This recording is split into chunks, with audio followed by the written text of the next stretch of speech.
పితృదేవతల ముక్తి కోసం పరితపిస్తూ వారి వారసులు హిమాలయ పర్వత శ్రేణుల్లో ఉన్న గంగోత్రి నుంచి మొదలయ్యే గంగానది దారి కోసం ఎలా ఎదురు చూస్తున్నారో అలా గౌరవ ప్రధానమంత్రి శ్రీ నరేంద్ర మోదీ గారి రాక కోసం అభివృద్ధి లేక అప్పులతో నలిగిపోతున్న ఆంధ్ర ప్రజానికం, దాష్టీకంతో దోపిడీతోటి నలుగుతున్న ఆంధ్ర ప్రజానికం, అవినీతి అప్రజాస్వామిక విధానాలతో కొట్టమిట్టాడుతున్న ఆంధ్ర ప్రజానికానికి ప్రధానమంత్రి, మన ప్రియతమ ప్రధానమంత్రి శ్రీ నరేంద్ర మోదీ గారి రాక, గంగమ్మ తల్లి భూమి మీదకు వచ్చి హిమాలయాల నుంచి భూమి మీదకు వచ్చి ఎలా సేధనిచ్చిందో మన ప్రియతమ గౌరవ ప్రధానమంత్రి శ్రీ మోదీ గారి రాక ఈ ఎన్డీఏ పునర్కలయిక 5 కోట్ల మంది ప్రజలకి ఆనందాన్నిచ్చింది. దేశ ప్రజల ఆశీస్సులతో ముచ్చటగా 3వ ప్రధానమంత్రి అవ్వబోతూ హ్యాట్రిక్ కొట్టబోతున్న శ్రీ మోదీ గారికి ఆంధ్ర రాజ్య ప్రజల తరపు నుంచి ఎన్డీఏ కూటమిలో భాగస్వామ్యమైన 3 పార్టీలు భారతీయ జనతా పార్టీ, తెలుగుదేశం, జనసేన తరపు నుంచి శ్రీ నరేంద్ర మోదీ గారికి ఘన స్వాగతం పలుకుతూ హృదయపూర్వక నమస్కారాలు తెలియజేస్తున్నాను. 2014లో తిరుపతి బాలాజీ వెంకటేశ్వర స్వామి సాక్షిగా ఈ పొత్తు మొదలైంది. ఈ రోజున ఇక్కడ 2024లో బెజవాడ కనకదుర్గమ్మ సాక్షిగా ఈ పొత్తు వేరే రూపం తీసుకోబోతుంది. దుర్గమ్మ తల్లి స్వయంగా ఆశీర్వదిస్తుంది. ఇక్కడ ఆంధ్ర రాజధానికి అమరావతి దేదీప్యమానంగా వెలగాలని, దానికి నేను అండగా ఉన్నానని మోదీ గారు మరీ వచ్చారు ఇక్కడికి.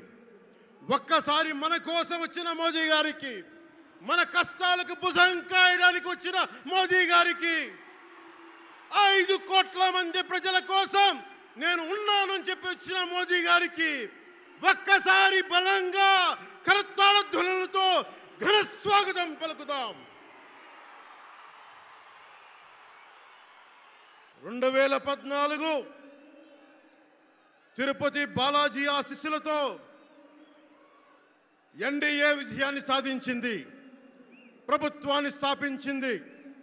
2024లో దుర్గమ్మ తల్లి ఆశీస్సులతో మొదలు పెడుతున్నాం. అంతకు మించిన ఘన విజయం సాధిస్తున్నాం. ఎన్డీఏ ప్రభుత్వాన్ని స్థాపిస్తున్నాం. బిడ్డలకి అండగా ఉండే దుర్గమ్మ తల్లి అయ్య కంటే ఒక ముద్ద ఎక్కువే పడద్ది. అలాంటి తల్లి ఆశీస్సులతోటి మన ప్రభుత్వాన్ని స్థాపించే దిశగా వెళ్తున్నాం. మోదీ గారు డిజిటల్ భారత్ అన్న నేపథ్యంలో దేశాన్ని మొత్తం తీసుకెళ్తా ఉంటే ఇక్కడున్న వైసీపీ ప్రభుత్వం అధికారికంగా ప్రతి చోట క్యాష్ ఎకానమీ అయిపోయింది. దేశాన్ని డిజిటలైజ్ చేద్దాం, కరప్షన్ తగ్గిద్దాం, బ్లాక్ మనీని తగ్గిద్దామంటే ఆంధ్ర రాజ్యంలో, ఆంధ్ర రాష్ట్రంలో మటుకు బ్లాక్ మనీ ఎక్కువైపోయింది. ఉదాహరణకి సారా తీసుకుంటే, ఏరక్ వ్యాపారమే తీసుకుంటే సంపూర్ణ మద్యపాన నిషేధం అని చెప్పి వచ్చిన వ్యక్తి ఈ రోజున మద్యాన్ని సారా ముఖ్యమంత్రి కాదు, అతను ఒక సారా వ్యాపారి. అతను ఈ రోజున 1,13,580 కోట్ల రూపాయలు 5 సంవత్సరాల్లో అఫీషియల్గా అన్అఫీషియల్గా సేల్స్ అది పెట్టారు. కానీ దాన్ని అండర్ రిపోర్ట్ చేస్తూ 84,050 కోట్ల మటుకు చూపించారని చెప్తా ఉన్నారు. ఈ రోజున కేంద్ర ప్రభుత్వానికి కానీ భారతదేశపు ఎక్స్చెక్కర్కి కానీ 10,000 కోట్ల రూపాయల జిఎస్టీ ఎవేషన్ జరిగింది. అలాగే ఇసుక దోపిడీ, జేపీ వెంచర్స్ పేరు మీద ఆ బినామీలు ఎవరో తెలుసు, ఆ 5 మంది. पवन जरा पुलिस के लोग उनको नीचे उतारिए उनको। बिजली के तार हैं, आप क्या कर रहे हैं वहां? Please come down.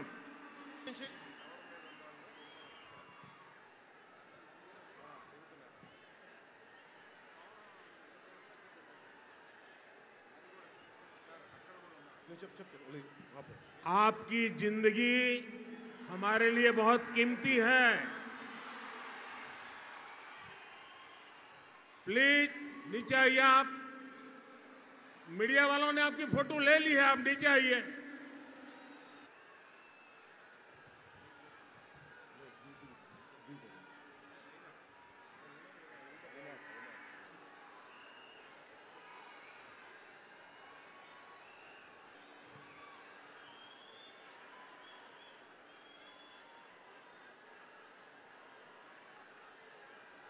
यहाँ जो पुलिस के लोग होंगे, इन सभी टावर पे जरा केयर करें। इसमें बिजली के तार हैं, अगर कुछ गलत हो गया तो हमारे लिए बहुत पीड़ादायक होगा।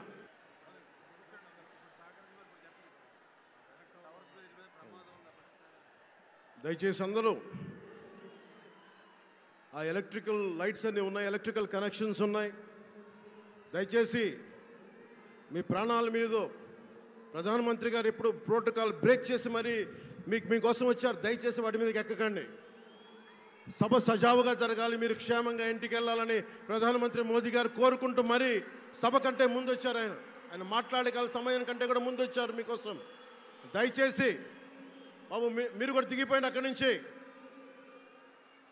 ఆ టవర్ నుంచి దిగిపోమ్మా. నువ్వు కూడా దిగిపో, ఆరెంజ్ చొక్కా దిగిపో, దిగిపో దిగిపో, దిగాలి. చుట్టుపక్కల ఎవరైనా టవర్స్ మీద ఎక్కుతాను దయచేసి డిస్కరేజ్ చేయండి. జేపీ వెంచర్స్ పేరు మీద జగన్ బినామీలు దాదాపు 40,000 కోట్ల స్కామ్ ఇసుక దోచేశారు. అందరూ అడిగిన వాళ్ళని, కిషన్ అనే రిపోర్టర్ని చిత్తూరులో చంపేశారు. ఇక లా అండ్ ఆర్డర్ దృష్టికి వస్తే ఆంధ్రప్రదేశ్ హైయెస్ట్ గాంజా క్యాపిటల్ అయిపోయింది.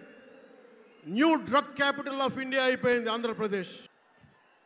రాజ్యసభ హోంశాఖ సహాయ మంత్రి శ్రీ అజయ్ కుమార్ మిశ్రా గారు 2019 ఒక ప్రశ్నకి సమాధానంగా 2019-2021లో 30,196 ఆడవాళ్ళు అదృశ్యమయ్యారని చెప్పి స్వయాన రిపోర్ట్ చేశారు.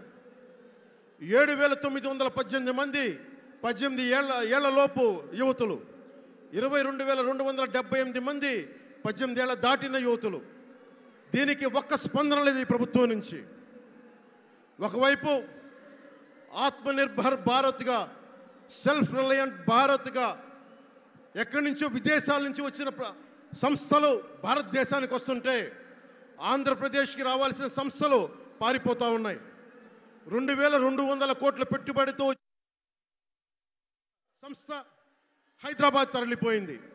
Amar Raja, Franklin Templeton, Reliance Electric unit ఇవన్నీ ఈరోజు వెళ్ళిపోయినాయి ఆంధ్రప్రదేశ్ నుంచి. పారిశ్రామిక ప్రగతి ఒకప్పుడు 2019లో 10%, 10.24% ఉండగా ఈ రోజున -.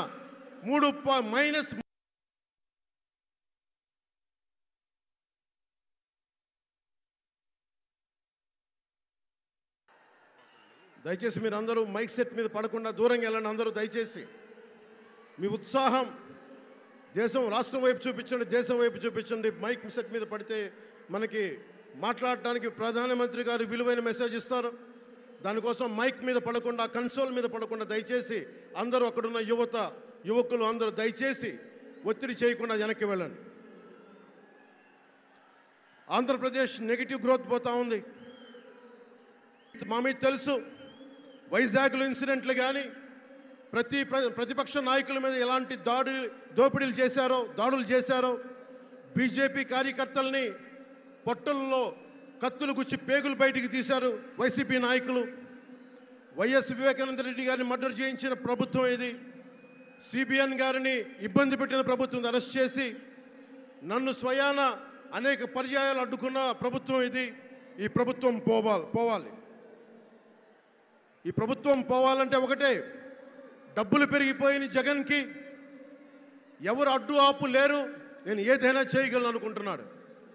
రావణాసురుడు కూడా ఒకటే అనుకున్నాడు, నా చుట్టూ బంగారంతో కట్టిన లంక ఉంది, వజ్రాలతో వైడూర్యాలతో ఉన్న పుష్పక విమానం ఉంది, ధీరులు సూరులు మంది మార్బలం ఉన్నారు అనుకున్నాడు. నన్నేం చేయగలడు అనుకున్నాడు. నార చీర కట్టుకొని నేల మీద నిలబడి శ్రీరాముడు బాణంతో చంపేశాడు. అయోధ్యకే రాముణ్ణి తీసుకొచ్చిన శ్రీ మోదీ గారు ఇక్కడ ఉంటే రాష్ట్రాన్ని రావణకాస్త్రం చేసిన చిటికిని వేలంత రావణాసురుణ్ణి తీసేయడం అంత కష్టమా? నేను తాడేపల్లిగూడెం సభలోనే చెప్పాను, ఇక్కడ నుండి నేను దేవదత్తం పూరిస్తున్నానని. అర్జునుడు పూరించిన శంఖం దేవదత్తం అంటే నేను దేవదత్తం అన్నాను, కానీ పాంచజన్యం అనలేదు. అది పూరించాల్సింది ద్వారకలో ఉన్న శ్రీకృష్ణుడే. అక్కడి నుండే మోదీ గారు పాంచజన్యాన్ని వచ్చిన మోదీ గారు, గుజరాత్ ద్వారక నుంచి వచ్చిన శ్రీ మోదీ గారు ఈ కురుక్షేత్ర యుద్ధం కోసం పాంచజన్యాన్ని పూరిస్తారు. ఇక్కడ జరగబోయే ఎన్నికల కురుక్షేత్రం, ఈ యుద్ధం ఫలితం ధర్మందే విజయం, పొత్తుదే గెలుపు, కూటమిదే పీఠం. ధర్మందే విజయం, పొత్తుదే గెలుపు, కూటమిదే పీఠం. జై హింద్.